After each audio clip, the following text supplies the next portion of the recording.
પાકેલી કેરીના નારિયેળની બરફી બનાવવાની.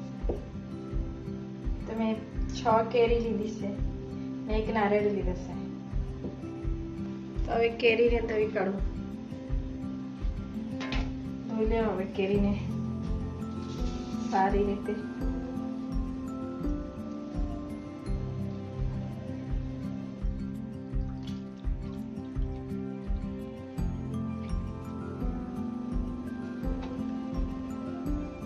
હવે એને આપણે કાપ કરી લઈએ.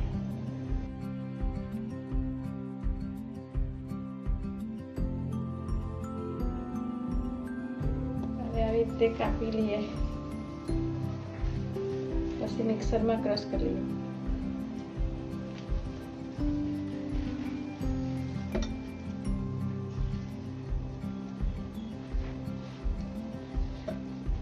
આવી રીતે બધી કેરી કાપીને બતાવો તમને. બધા કપાઈ ગઈ કેરી.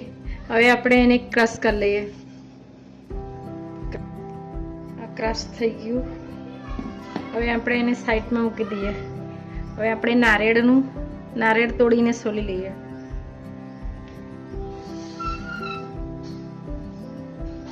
આ નારિયેળ છે આ મેં તોડી લાવું બહારથી, પછી બતાવું થોડી. આ નારિયેળ મેં તોડી લાવ્યું. હવે એને ઉપરનું આ કાઢી નાખીને પછી સોલા. નારિયેળમાંથી કાઢી લીધું. હવે એને આપણે સોલી કાઢીએ આ રીતે.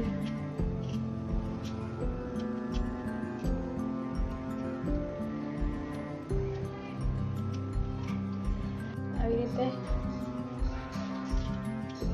રીતે બધા સોલીને પછી બતાવો તમે. સોલી કાઢ્યા. હવે એને આપણે કાપી લઈએ. ટુકડા કરી લઈએ.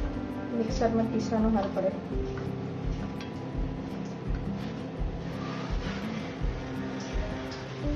આવા નાના નાના ટુકડા પાડી લેવા. આવી રીતે બધા ટુકડા પાડીને બતાવવા. આખા ટુકડા પાડી લીધા મેં. હવે એને ધોઈ કાઢીએ.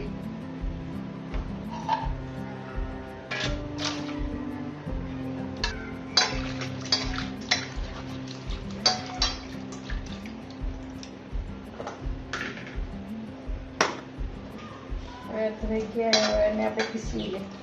ક્રશ કરી લઈએ મિક્સરમાં.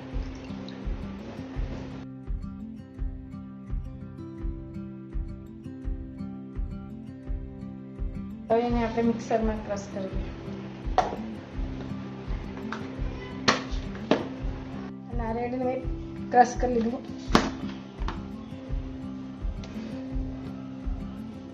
હા, ક્રશ થઈ ગયું નારિયેળ.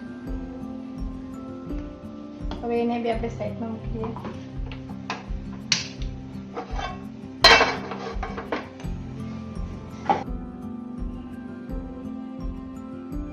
હવે એમાં થોડું ઘી નાખી દઈએ.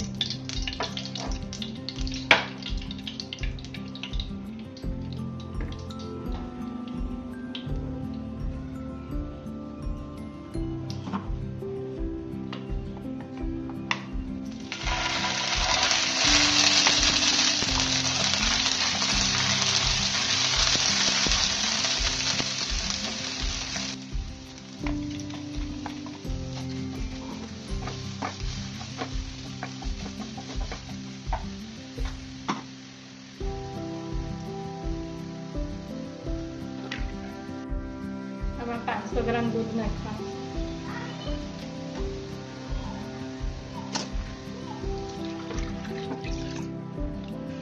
હવે એને હલાવે જ કરવાનું. આવી રીતે ફરાવે જ કરવાનું. થોડી થોડી વારમાં ફરાવ્યા કરવાનું. સાઈડમાં નાખી જાય તો આવી રીતે કાઢી લેવાનું આવે. એમાં અડધી વાટકી ખાંડ નાખી દેવાનું. એને બી બરાબર મિક્સ કરી દેવાનું. હવે અમે કેરીનું રસ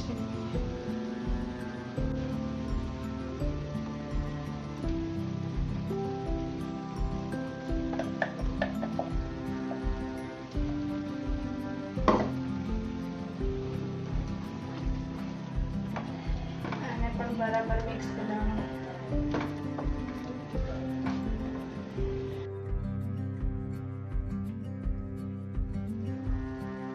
અડધી ચમચી એલચીને પાવડર નાખી દઈએ. એને પણ આપણે બરાબર મિક્સ કરી દઈએ.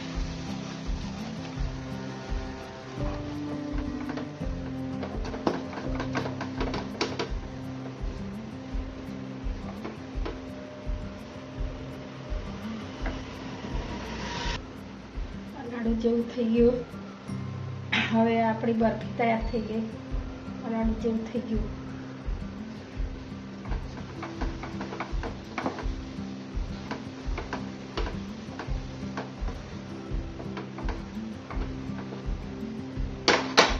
હવે આપણે ગેસને બંધ કરી દઈએ.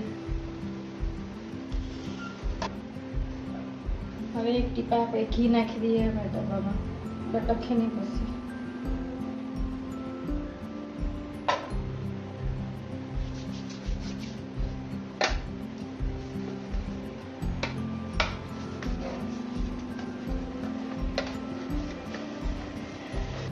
એના કાઢી લઈએ.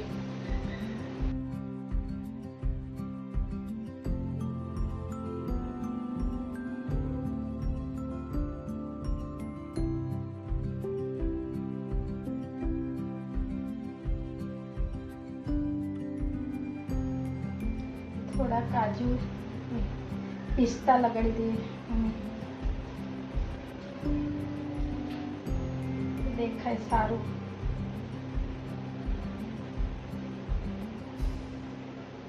આવી રીતે લાંબા લાંબા કાપવાનો અને લગાડી દેવાનો પિસ્તાને.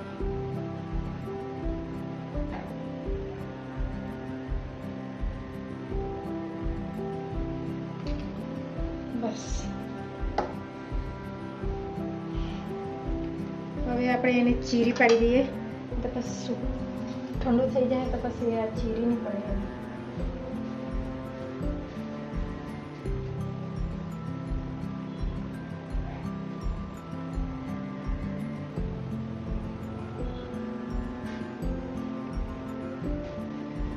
હવે આપણે ઠંડુ કરવા મૂકી દઈએ. પછી ચીરી પડીને બતાવો તમને. જો આડી આપણે કાઢી લઈએ.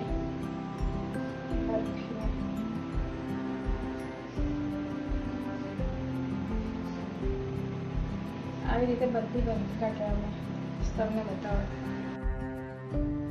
આ મારો વિડીયો બની ગયો પાકેલી કેરીના નારિયેળનો.